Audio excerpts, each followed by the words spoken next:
F4s on the right and 3 RF-8 Crusaders. That's the test bed for materials. And it looks like they're getting ready to get rid of one of the F4s. That's why you see some red writing on there, which usually means and that D crossed out. They're getting ready to scrap that one. But the preservation here is important. Believe it or not, in Arizona, more people get killed by bees than rattlesnake bites. And you can't leave stuff open. Here, these F-16s, this whole block is going to be shot down, likely somewhere over the Gulf of Mexico.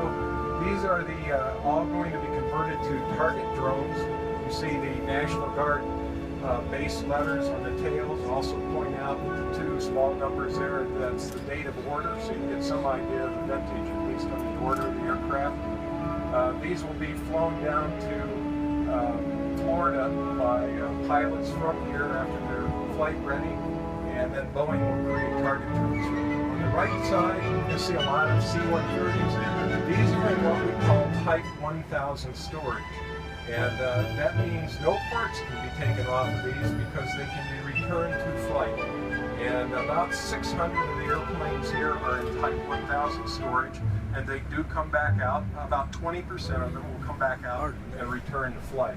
So that's what you see on the right. On the left, as we're coming up, you're going to see a bunch of things. We'll just call them cans.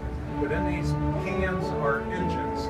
And they're sealed up like that because they vacuum them and then put argon or nitrogen inside to preserve the engines, so they're ready to go and can be pulled out of the cans. You'll also see some engines up here on the left that are laying open. Those are ready for salvage. Those will be bid out for a salvage contractor who will get some of the precious metals out of them for recycling. We've got some engines here that are wrapped in a wrapped material. Those are turboprop engines. More cans, and then we've got some big engines, and you can guess those come off of C5 Galaxies. So as we go around the corner, we're going to go down a row of aircraft that we kind of call Celebrity Row. And what this row really represents is at least about 80% of the 8 types of aircraft and helicopters that you're flying here in Amart. Rather than drive up down all the roads, we're just going to take you down a road. Also represents some of the history that you find out here. That first airplane on your left is an OV-1 Mohawk. It's flown in Vietnam, turboprop, short-field takeoff observation aircraft. The next airplane is an S-2 Tracker. Now that S-2 Tracker is interesting. It's the first Navy fully anti-submarine aircraft. Those big engine nacelles would hold sonobuoys, and they would drop sonobuoys from this to find out where the submarines were. The sonobuoys deploy a flotation device with a transmitter antenna on top that drops a KFD out. The later version, which is the S-3 Viking, and that's jet engines. The interesting thing about that, of course, carrier base, the wings fold up, crew of 2. If you want to get up close, there's one inside the museum. You're going to see a lot of S3s out here today. Alright, and then up a little bit further is our Ranger. That's exactly what it was militarized from. Then we've got our H-3 Sea King. Now the Sea King, interesting, is the first amphibian warfare aircraft. You can see the hull on it. Also, this aircraft, first jet engine. If you picture this in a nice green paint scheme with U.S. Marines down the side taking off from the White House lawn going to Andrews Air Force Base, same type of helicopter flown as Marine 1. Next one up duty, all-around utility helicopter.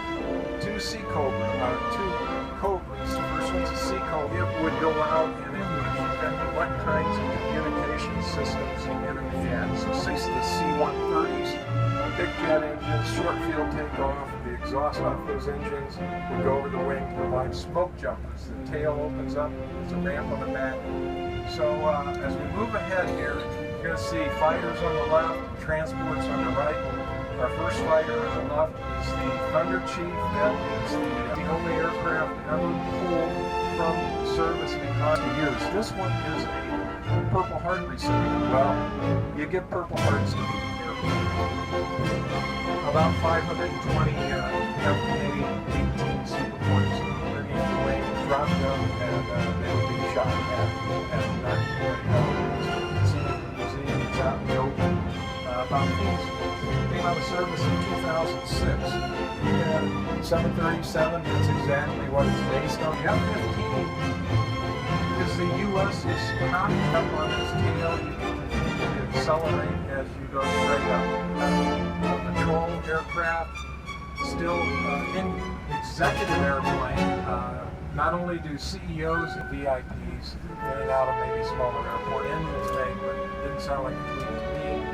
That the U-2 pilots would use to stay, and kind of holds the record for most regenerations around here. Started as a tanker, KC-135, went on to the FAA to map 50 years ago with Boeing for some testing over the eastern side of actual photos of this in flight. It flew back from the Rockies 5 hours, and it would be launched out of Utah and fly over only a few times. Over here on the right, a lot of HH-60 helicopters. These will come back into flight sometime. Also on the right, you'll see a lot of those C-23 Schwartz brothers. They've got the helmets on them now for the Trust Force Service. A mile of KC-135s over here. They're being replaced by C-46s. These are 50 years old. C-46 is going, KC-46 is going to be the tanker of the future based on a 767. A lot of Vikings on the right. Behind the Vikings are intruders. If you can see down there, Danny Glover's A6 intruder is sitting down there that he flew in the flight of the intruder. Some of the, you see Hurons over here on the right, and then we're coming up on some T-34s. Then we got a bunch of helicopters up here on the left. You're going to see some UC-57s. You'll see some of the Forest Service Cobras, some Hueys. Got a bunch of F-4s over here. A little history, there's two F-4s sitting over there 50 feet apart. On May 6, 1972, they each shot down a separate MiG-21 in Vietnam, and now here they sat 50 feet apart. That's some of the history that's out here in the desert. Some T-2 Buckeyes. Going to go around the corner, you'll have a great shot of the Catalinas in the background and the KC-135s in the foreground. Up ahead on the right, there's a large that does three different things. The first third of the year towards us is for aircraft. They'd be located there. A-10s at the end with their flight extension work. This is the tail of the C-130. That's another regeneration project for the Navy SEALs. They're going to use that for training. So we do cutaways and sweet oils run through the engines, and then it's brought down to the wash rack. If it's the Navy, actuators from the ejection seats are taken out. So up here on the left, you're going to see an airplane coming out of the part coming out of this is ELS, and we'll talk about Type 1000 storage. No parts coming off of these. They can be converted into M's, go back into flight. If we're lucky, you might see an F-15 getting chopped up over here. That'll look like our one is with us. This is where on the left is where they actually on the right you see some missile parts. It is aerospace maintenance and regeneration group. That proves it. A row of airplanes behind these missile parts, it's a museum row. Those airplanes are all going to go to museums and the bridge. When we go over the bridge, I'm going to tell you, this is my line, this is the largest parts depot you're going to see. Parts do not go into warehouses here. They stay on the airplane until there's an order for them. So you're going to see airplanes over on this side that probably aren't going to fly again. And you're going to get an idea of what kind of parts need to be replaced. Airplanes up on sawhorses. And what's that tell us? It tells us that those landing gears get beat up. 22-foot wing on that airplane. And the interesting thing, NASA had two of those, and they wanted a third one. They got one out of here in 2013 and flew it after it sat here for 41 years. A bunch of T-38s. See some parts missing off of those? Yes, there are. And then you'll see some C5s in the back. Those are for parts, but there's more of those coming. Some F4s. And then we're going to come up to our B1B rows. I told you there were about 18 B1Bs here. Same story. Parts are coming off of these, supporting the flying B1s. These aren't being built them in the air. That's again one of the roles of the A-Mark here. As you look down the next row, you see some hornets coming up. Got kind of the V-tail sticking up in the back. Well, there's a Navy Blue Angel hornet there, position 7. And you can imagine sometimes those have a hard life also in the air show circuit. So sometimes those get exchanged out here also.